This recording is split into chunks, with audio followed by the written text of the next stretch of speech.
മഹാനവമിയും പഞ്ചപാണ്ഡവരും.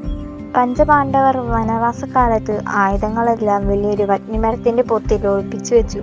12 വർഷം നീണ്ടുനിന്ന വനവാസത്തിൽ പാണ്ഡവരുടെ ദിവ്യായുധങ്ങൾ സംരക്ഷണം നൽകിയത് ഈ വന്യമരമാണ്.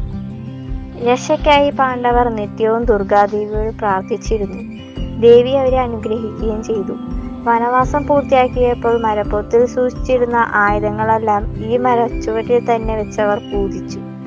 വനദുർഗ തിന്മകളെ ഇല്ലാതാക്കി നന്മകൾ വിജയിപ്പിക്കുന്നവളായി സങ്കല്പിച്ച് 9 ദിവസം ദേവിയെ ആരാധിച്ച് ദശമി നാളിൽ ആയുധങ്ങൾ തിരിച്ചെടുത്തു.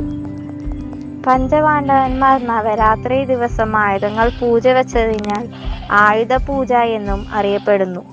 നവരാത്രിയെ വിജയ നവരാത്രി എന്നും ദുർഗാ നവരാത്രി എന്നും വിശേഷിപ്പിക്കാറുണ്ട്. ഇതിന്റെ ഭാഗമായിട്ടാണ് ഇന്നും ആയുധ പൂജയും നവരാത്രി ആഘോഷങ്ങളും നടക്കുന്നതെന്നാണ് വിശ്വാസം.